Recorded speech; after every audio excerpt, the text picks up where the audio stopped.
the first cheer is heard, long before the first crack of the bat. It starts as a dream. It happens every spring in backyards all across America. A glove, a ball, and a dream. It begins as our dad's dream, really, that maybe someday his son or daughter will play in the big leagues. But one day, it becomes our dream. And for a select group of men, that dream has come true. This is their story tonight. The story of the boys of summer who played in Norfolk and the grand old place in which they played. But just like the athletes she has seen, time has caught up to Met Park. But come next year, it will be a whole new ball game. It will be the latest chapter in the tales of the Tides.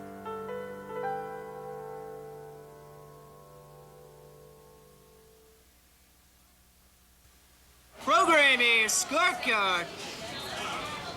Hey, get your lucky number programmed. We may not remember much about growing up, but we do remember our first game. The sights, the sounds, the smells, the hope that we'd catch a foul ball.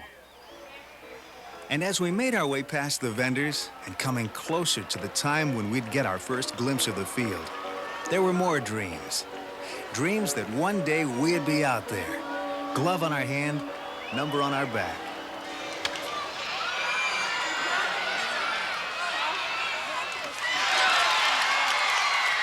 The dream has almost come true for the 25 young men that make up the roster of this year's Tidewater Tides. They are just a phone call away from playing in the major leagues for the New York Mets. A dugout dream of catching a jet to LaGuardia Airport right next to Shea Stadium, saying goodbye from above to Met Park. But for now, they play here in Norfolk, at Met Park, keeping their dreams alive.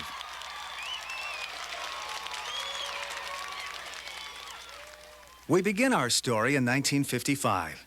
The Norfolk Tars play at Myers Field in the Piedmont League. But the red ink flowed like mustard on the hot dogs, and the team folded. The history of the Tidewater Tides began in 1961.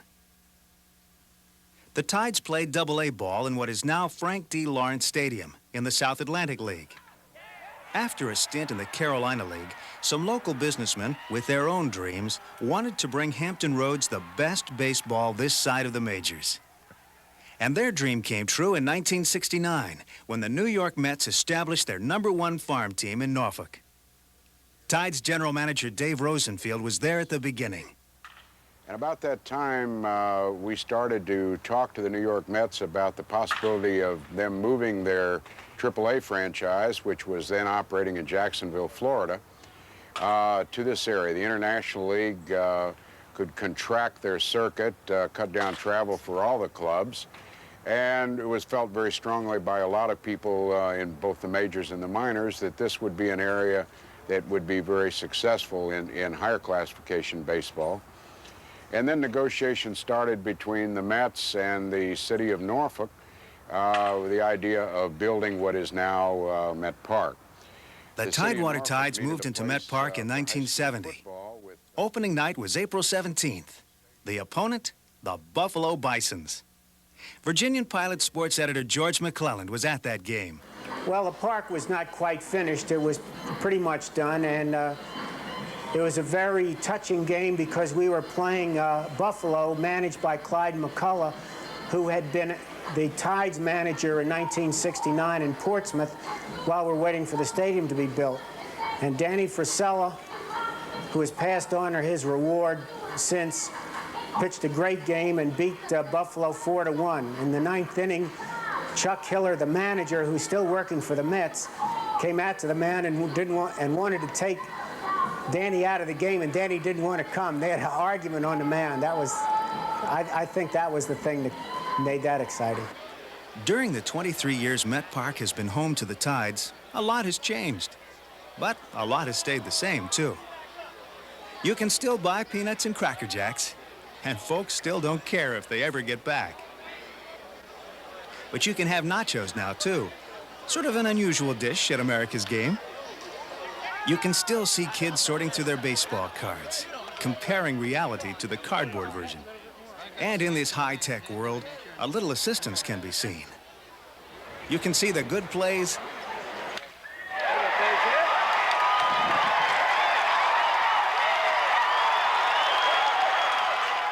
and you can see the bad.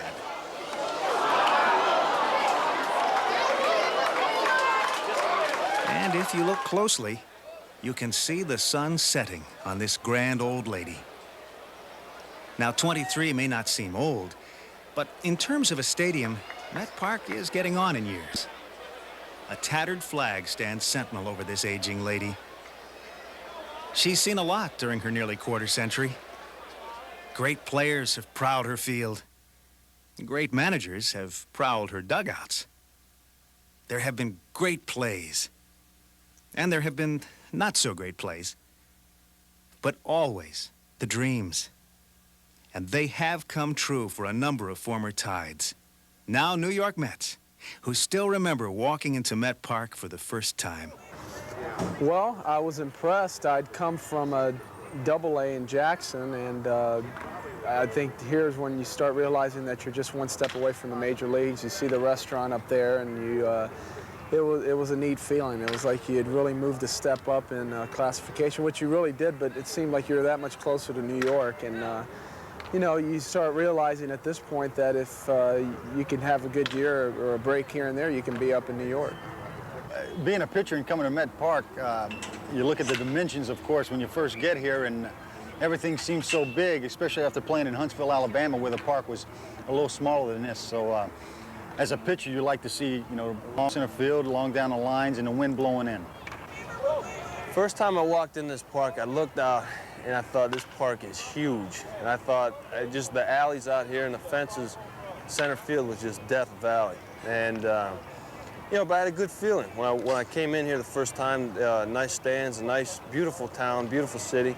As the playing field itself, you know, I just looked at the fences and thought how far away they looked. They say 4 million people have watched games at Met Park. But no one has watched more baseball in this place than General Manager Dave Rosenfield. Center field is probably a place where the Tides have always had good people. Starting in AAA with Amos Otis over at Lawrence Stadium. Then Rod Gaspar, who was our opening center fielder here, had played on the '69 champion Mets and was in the minor leagues the next year. Mookie Wilson, who probably is among the greatest players that ever came through. We were fortunate enough that we had Mookie for 2 years. There have also been some pretty good managers to walk a lineup card out to home plate. Starting with Clyde McCullough, our first AAA manager. Clyde was a great motivator. Clyde on the field was a good manager, not a great one. Tactically, Frank Verdi did, as far as managing the game between the lines, was about as good as any, and he was here for 4 years. Mike Cubbage, very outstanding, low-key kind of guy. Davey Johnson, kind of an easy rider. Clint Hurdle is going to be a fine major league manager. Each of them, in their own way, had very significant success, and I think we have been very blessed. Fans have seen some great players, great managers, and great plays. But they all came together in 1983. Davey Johnson, who went on to manage the Mets very successfully for a number of years, was the manager. And we went through a horrendous streak in late June and early July. Lost 13 in a row, appeared to be hopelessly out of contention for anything. And he took a team that featured Clint Hurdle, Gary Racich, Wally Backman, Ron Gardenhire, all of whom had been in the big leagues, and he rebuilt them as people and as players. And we came on very strong at the end, finished in the playoffs, brought Dwight Gooden from Lynchburg during the playoffs, won the Governor's Cup, and went on to the one and only AAA World Championship, which was played in Louisville, and won it. 83 is a memory now, And this season is kind of a reflection of Met Park. The good times seem to have passed by. But just like the kids who dream of getting an autograph from one of their heroes, dreams of a new park fill the air. And next year, when Mom takes Baby to the ballpark, it will be a whole new ball game.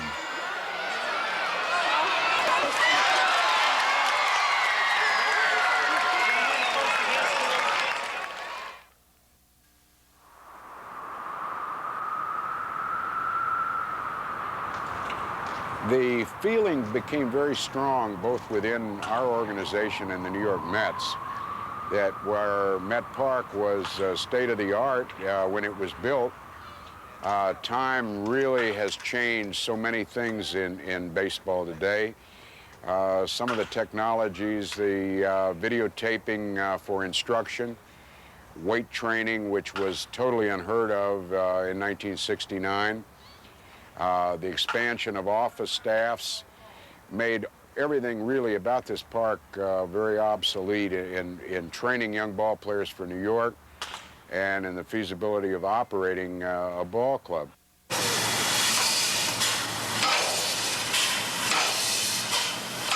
The sounds of progress. Soon, the unmistakable sound of bat on ball will replace the calliope of construction.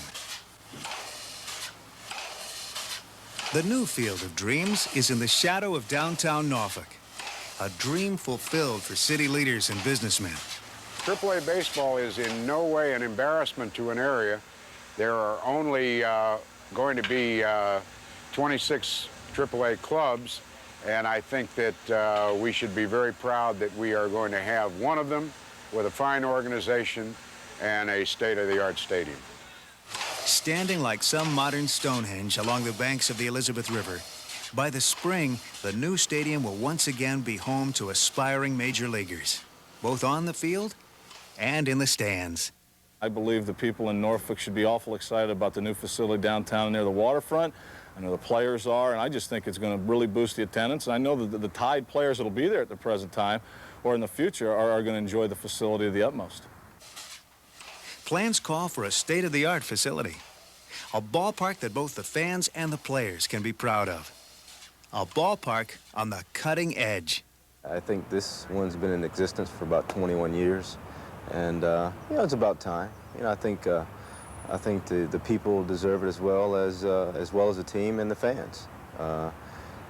It's done it. It's fulfilled its purpose for a while, and it's time to move on to bigger and better. And what a place it promises to be. The model only gives a hint of the grandeur, a wisp of the atmosphere. Next year, the Tides will open the season in a brand new 12,000-seat stadium, big enough for all the big dreams that will fill her. Any time that a new stadium comes online, it is a tremendous shot in the arm both to players and to fans. The advent of the Diamond in Richmond replacing Old Parker Field has approximately doubled their attendance. Our players love to play in Richmond and in Scranton in the new stadiums because of fan support, the better facilities in the clubhouses, the better playing fields, all of those things that go to make up the ambiance, if you will, of a baseball park. The stadium has not been without its controversy, but then neither is baseball. This controversy comes from the AAA World Series in 1983. Abner Doubleday probably didn't realize it when he invented the game, but baseball is the only sport where the official is booed for just walking out on the field. Only in baseball do we hear that quaint refrain, "Kill the ump." And the new Riverfront Stadium has generated almost as much discussion as this play did a decade ago. One of the areas of concern, financing. Well, the financing of the new downtown stadium is really very, very different from the way it was done in 1970. In that time, the Mets advanced half the cost to the city of Norfolk. This time, the Mets are not advancing any money. but have made a 20-year commitment which will generate at least $22 million, which will defray a great portion of the debt service on the new stadium. And then the city and the ball club will have the opportunity to generate additional income with other events in which we will be partners in the new ballpark. If you follow the Tides, you know the team has not had one of its better years. In fact, some of the season was spent in the cellar, last place, buried behind 3 other teams. For the Tides, the phrase, "wait until next year," has a special meaning, both on and off their field. But for those who slip on a Tides uniform next year, for those whose dream remains alive, they will be playing in the newest ballpark in baseball. You know, you go to a big league atmosphere like the Diamond or Scranton, and just something about it, you know, you get excited about playing there, you know. It's not like, oh, we got to go to the park again, it's miserable, it's hot, our clubhouse is small, no air conditioning. You know, you go to a nice place and it's a good atmosphere. Guys come to the park a little earlier, stay a little longer, you know, get that good team concept. In the end, it's not about bonds and financing. It's not about giving players a weight room. It's not even about giving the fans a great place to watch a game. No, in the final analysis, it's about civic pride. Well, I think it's a chance for Norfolk to prove that it is a city that should have attention from all sports. I was once accused of being a boy in a candy store. I wanted a little bit of everything for Norfolk. Al Bianchi, the coach of the Virginia Squires, said that. Well, I don't think there's anything wrong with that. I think the only thing that's wrong with the Tidewater area is not enough people have faith in it. I always had faith in it, and from afar, I still have faith in it. Before we say goodbye to Met Park, let's remember some of the good times, some of the great times. We can still see Doc Gooden throwing heat. Some of the great catches. Some of the great plays. It may be just a diamond, but it has seen so many golden moments. For some, it was a place passed through, on the way to the glory of the majors. For others, it was the end of the line, a place where reality overtook the dream. And for thousands of us ordinary folks, Met Park was the place where we saw our first professional game. Down there, third base sign, all the way down in the end. I'd sit up in the top, me and my little brother Peter, and we'd have a blast. This place was hot.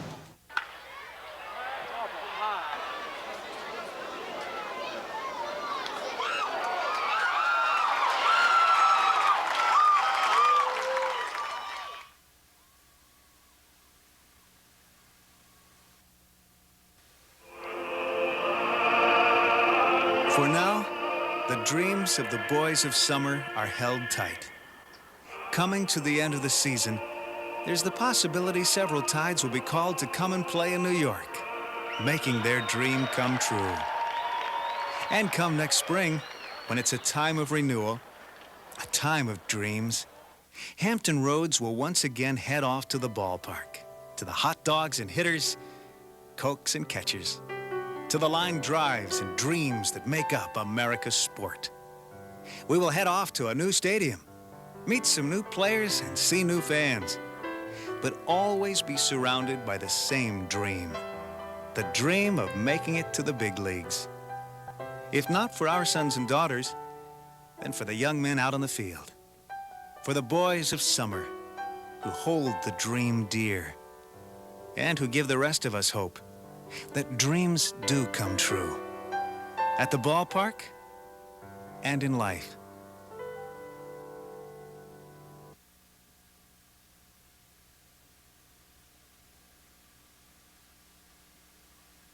Roll with it now. Got to roll with it, roll with it, roll with the tides. Got to go with it, go with it, go with the tides. Roll with the Tidewater Tides. A swinging bat means a fast